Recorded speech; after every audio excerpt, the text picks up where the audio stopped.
Hi there, मैं हूं आपका यूट्यूबर आशीष त्यागी और आज हम पढ़ेंगे क्या? हम पढ़ेंगे न्यूट्रिशंस इन प्लांट्स एनिमल्स। ठीक है ना?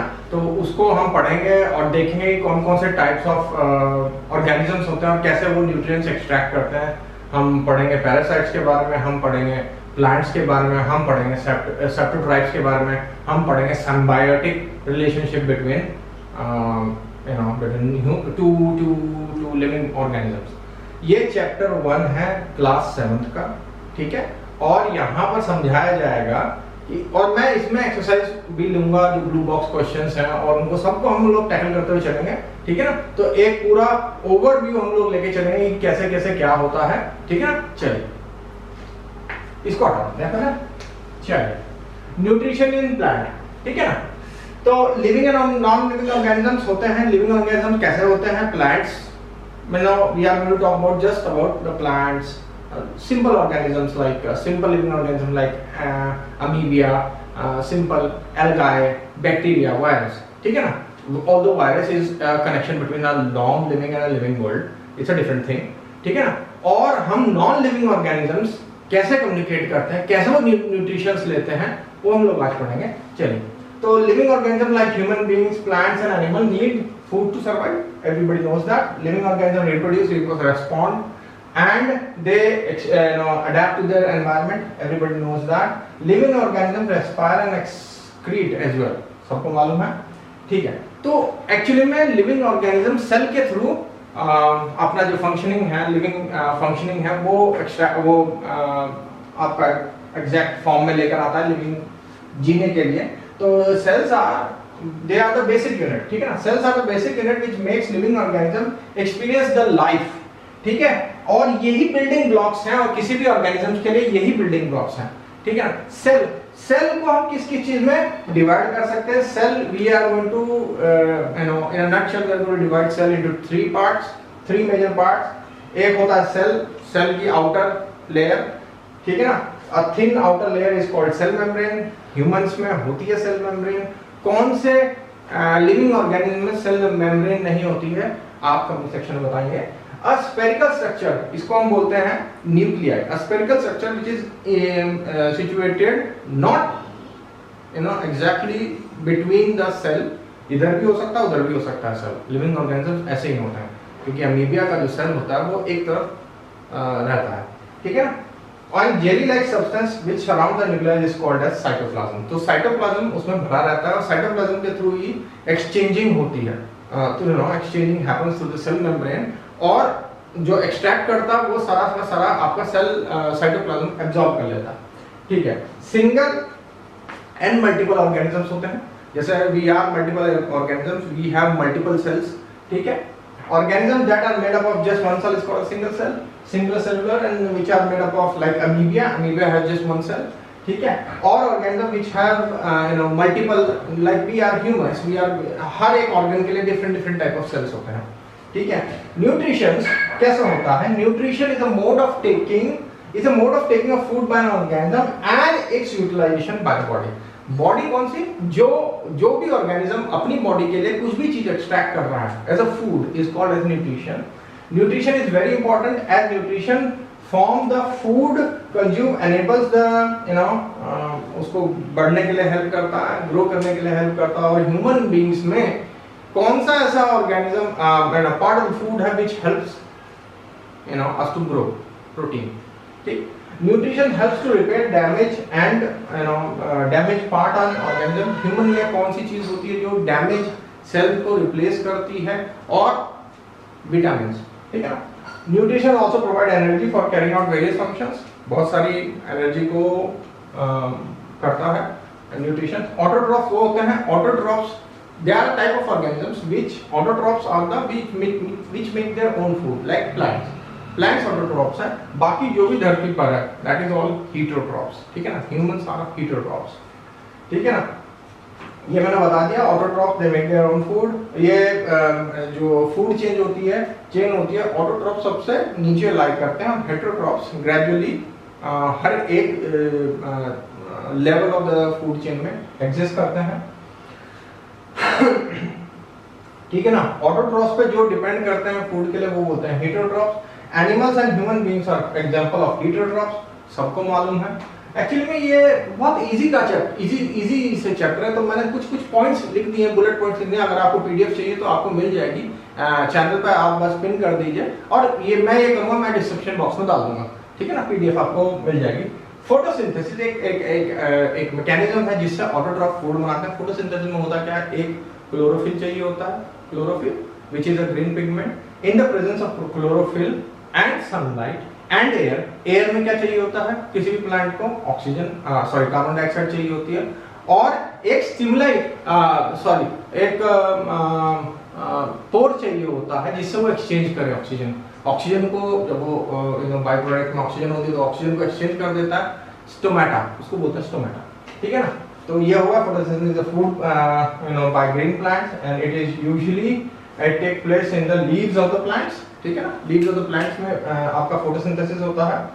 And in this process we exchange the plants exchange what does plant exchange oxygen and carbon dioxide, और इसमें वाटर वेपर भी होता है। ये लोग बहुत सारे स्टूडेंट्स हैं वो मिस्टेक कर देते हैं, तो इसमें वाटर वेपर भी एक्सचेंज होता है, जिसे इज कॉल्ड एज ट्रांसपिरेशन। ऑर्गेनीज कि क्या क्या ऑर्गेनीज होते हैं आपके किसी भी एक मल्टी सेलुलर ऑर्गन में, ठीक है। They are found in the cytoplasm of the cell, cytoplasm में रहते हैं, जैसे एक न्यूक्लियस होगी, एक गैल्गोई बॉडी होगी, ठीक है ना, गोल्जी बॉडी जिसको बोलते हैं। तो साइटोप्लाज्म मैंने बता दिया आपको, ठीक है, is a type of which exist in the plant and किसी भी प्लांट में जो क्लोरोफिल होता है ना, it acts as a cytoplasm, it is as a cytoplasm of the leaves, ठीक है ना। एंड आपको चेक करना हो एग्जिस्टेंस ऑफ फूड, तो आप उसको एक टेस्ट से चेक कर सकते हैं जिसको बोलते हैं आयोडीन टेस्ट, जिसमें ब्लैक अगर फूड की यानी ग्लूकोज की मात्रा है उसमें थोड़ा बहुत भी आपका कार्बोहाइड्रेट है तो वो टर्न हो जाएगा ब्लैक पर्पल पिगमेंट में, ठीक है। मूविंग ऑन टू, चलिए, plants absorbs minerals nutrients from the soil in order to make their own food. इसमें प्लांट्स में जाइलम और फाइलम भी होता है, वो मैं अभी नहीं बताऊंगा कि जाइलम और फाइलम, वो नेक्स्ट लेवल पे बताएंगे। ये सिर्फ और सिर्फ मैंने क्लास 7 के स्टूडेंट्स के लिए बनाया है, ठीक है ना। तो soil needs to be have to soil have it is full of nutrients, right. तो सॉइल में क्या क्या प्रेजेंट रहता है, क्या क्या प्रेजेंट नहीं रहता, तो उसको देख लेते हैं। तो सॉइल में नाइट्रोजन अपनी फ्री अवस्था में नहीं रहता है, वो नाइट्रोजन ऑक्साइड में रहता है। वो कहाँ से आता है वो हम अभी देखेंगे कि कौन कौन सी चीज़ होती है जिससे हम कन्वर्ट करते हैं नाइट्रोजन को नाइट्रोजन ऑक्साइड में, नाइट्रेट ऑक्साइड में, जिसको आप कोई भी प्लांट अब्जॉर्ब करके है ना अपने लिए यूज कर सकता है। प्लांट्स कैन नॉट और anybody living on the earth can not absorb और ग्रो विद नाइट्रोजन, और नाइट्रोजन ग्रोथ के लिए बहुत जरूरी होता है। तो फॉस्फोरस होता है, पोटेशियम होता है, जो हमारे जो दूसरे उर्वरक हैं या आपके यूरिया हैं या आपके फर्टिलाइजर्स हैं, वो आपकी इस चीज़ को पूरा कर देते हैं सॉइल में अगर कमी है तो, ठीक है ना। तो ये हो गया, there are 17 most important nutrients for the plants and 6 are called as macronutrients and rest of them 11 are called as micronutrients, ठीक है। Macronutrients are required in larger quantity and micronutrients are required in small quantity. There are other mode of nutrition, ठीक है ना। कौन कौन सी होती है nutritions की अदर मोड, जिसमें दो लिविंग ऑर्गेनिज्म एक म्यूचुअल रिलेशनशिप में एक्ट करते हैं, जिसको हम बोलते हैं सिम्बायोटिक रिलेशनशिप। तो symbiotic relationship is a relationship in which one organism, two organism are involved, एक दूसरे को वो फायदा देते हैं, ठीक है ना, और इस तरह से वो उसको बोलते हैं सिम्बायोटिक रिलेशनशिप। अब कहाँ होती है सिम्बायोटिक रिलेशनशिप? लाइकन आप जानते होंगे, काई, तो वो कहाँ, वो एल्गी का और एक फंगाई का एक मिक्सचर होता है। फंगाई क्या करता है, फंगाई को फूड नहीं होता, वो it can not make food, और algae being a autotroph it makes food, और उसको जगह मिल जाती है फंगाई की बॉडी में रहने के लिए, तो वो एक्ट करता है लाइकन को। और लाइकन जो है बहुत अच्छा एक एग्जाम्पल है, एक बहुत अच्छा स्रोत है जिससे आपको पोल्यूशन के बारे में मालूम चलता है। अगर there are too much of pollution, sulphur dioxide बहुत ज़्यादा है एटमॉस्फेयर में, तो जो आपका लाइकन है वो मर जाते हैं, it doesn't exist, usually you can find lichens in the barks of कहाँ पर मिलेंगे lichens? In the barks of a tree, ठीक है। Organisms that live together and share the shelter and nutrition are called as symbiotic relationship. Certain fungi lives in the root of the tree. बहुत सारे root में रहते हैं.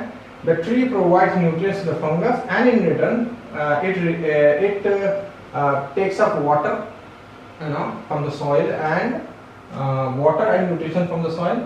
This association works as well for both for fungi and the tree. इसमें यहाँ पर एक fungi और ट्री के बीच में सिम्बायोटिक रिलेशनशिप बताई गई है। और दूसरा कॉमन एग्जांपल है rhizobium bacteria.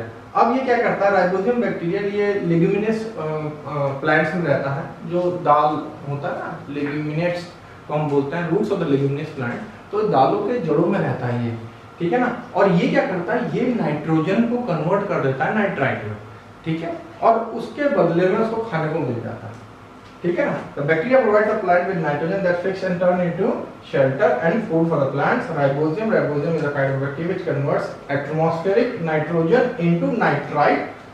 This is called as nitrogen fixation. एक और तरीके से नाइट्रोजन को नाइट्राइट या नाइट्रेट में कन्वर्ट किया जाता है, वो है नेचुरली बाय लाइटनिंग। जब बिजली चमकती है ना, तो वहां पर आपकी जो नाइट्रोजन होती है, जो एटमॉस्फेरिक नाइट्रोजन होती है, वो कन्वर्ट हो जाती है नाइट्राइट और नाइट्रेट में, और वो बारिश होती है और वो उसके साथ नीचे आ जाती है और प्लांट्स को ग्रो करने में हेल्प करती है, ठीक है। ये तो हो गया आपके राइबोजियम के बारे में। और ये इसमें सिर्फ यही बताया कि नाइट्रोजन फिक्सेशन कैसे होती है, वो मैंने आपको बता ही दिया। Moving on to next slide. हाँ, पैरासाइट्स। तो व्हाट आर पैरासाइट्स? पैरासाइट वो परजीवी होते हैं जो किसी एक होस्ट की बॉडी पर डिपेंड करते हैं। होस्ट क्या है? जैसे मैं हूँ, ठीक है ना, and I am getting infected with some tapeworm और roundworm, जो एक तरह का कीड़ा होता है। राउंडवर्म एक तरह का कीड़ा होता है, स्टक इनटू द ब्रेन। तो वो क्या करेगा? वहां से मेरे ब्लड से वो अपना न्यूट्रिशन लेता रहेगा, it going to stay there, और वो मेरी बॉडी में मेरे न्यूट्रिशंस पे वो अपने पलेगा, ठीक है ना। तो parasites they are heterotrophs, everybody is a heterotroph on earth, and organism which to which the parasite latches its body and it's attached itself is called as host. There are certain many example of Cuscuta, एक तरह का, और मैं इसको एमारवोलिड बोलते हैं Cuscuta को, and it's a non-green plant and takes ready-made food from the plants on which it's grow. तो कसकटा एक तरह का प्लांट होता है जो दूसरे प्लांट में ग्रो करता है और वो वहां से अपना न्यूट्रिशन लेता रहता है, धीरे धीरे वो न्यूट्रिशन सक करता रहता है। एंड ऑर्गेनिज्म, अब बात करते हैं सेटोट्रॉप्स। सेटोट्रॉप्स क्या होता है? Saprotrophs are the organism which feed themselves on the dead, मरे हुए लोगों पर, ठीक है ना। तो मरे हुए लोगों पर जो अपने आप को न्यूट्रिशंस को निकालता है, उसको हम बोलते हैं organism which rely on the dead and decaying matter for food is called saprotrophs. This mode of nutrition is called as cetotropic nutrition. Example is fungi हुआ, या आपको mushrooms, है ना, mushrooms भी decaying things पर अपने आप को सर्वाइव करते हैं. एक होता है insectivorous plants. Insectivorous plants वो होते हैं जो कीड़ों को खाते हैं और उनके पास ऑटोट्रॉफिक प्रॉपर्टी नहीं होती, तो what they do is that they trap the tree, जिसको हम वीनस फ्लाई ट्रैप होता है, बहुत सारे होते हैं, और वो उसको उसकी बॉडी को गला लेते हैं and somehow and they उसकी हड्डियों को भी नहीं छोड़ते हैं, और मक्खी में तो नहीं होती हड्डी, तो किसी में भी होती है तो वो हड्डियों को भी नहीं छोड़ते हैं, but they grow in nitrogen deficient soil, वो उसी सॉइल में होते हैं. इंसेक्टोवायरस प्लांट्स वहां पर ग्रो करता है जहां पर नाइट्रोजन या नाइट्रेट की व्यवस्था नहीं है ही नहीं, डिप्राइव्ड है वहां पर nitrogen, and somehow they can not get things to grow. तो उनको ग्रो करने के लिए they have to depend on the insects or other living organisms. ठीक है ना. वीनस फ्लाई ट्रैप एक बहुत अच्छा एग्जांपल है. Moving on to the questions. ये आपके चैप्टर 1 में है. अभी मैंने चैप्टर 2 नहीं लिया है क्योंकि मुझे अभी एक अलग वीडियो बनाना है वर्ल्ड वॉर पर. उस वीडियो को भी जरूर देखिएगा, लाइक कीजिएगा, सब्सक्राइब कीजिएगा, और उसमें बहुत अच्छा मटेरियल मैंने डालने की कोशिश की है. उसमें मैंने IAS लेवल और IAS और PCS लेवल की मटेरियल डालने की कोशिश की है. तो अगर आप उसको एक बार पढ़ लेंगे ना, and if you are keep on repeating yourself on that certain video, you are going to cover up a larger portion of class 9th and 10th history, ठीक है, बिलीव मी। चलिए, why do organism take food? Organism take food for to grow, to do their natural activities. Growing एक बहुत अच्छा example है, ठीक है ना। Distinguish between parasite and saprophyte, ये मैंने बताया था। पैरासाइट तो क्या होता है, होस्ट की बॉडी पर डिपेंड होता है। Saprophyte depends on the dead, ठीक है ना। How would you test the presence of starch leaves? Very easy, iodine test. Give a brief discussion on the process of synthesis of food in green plants. Green plants में food कैसे बनता है? Photosynthesis से बनता है। इसको explain करने की जरूरत नहीं है, बड़ा ही इजी है, बड़ा ही सिंपल है। ये सिर्फ मैंने क्लास 7 के लिए मेरे पास एक स्टूडेंट की रिक्वेस्ट आई थी, तो I just did it for him, ठीक है ना। और बहुत इजी है, एनसीईआरटी इज वेरी इजी, और मेरे साथ पढ़ेंगे तो it's going to be very very much, it will look like like मक्खन, right? Okay, so stay with the channel, subscribe कीजिए, अपना प्यार देते रहिए और लाइक करते दीजिए और शेयर कीजिए इसको as much as possible, and do subscribe, don't forget to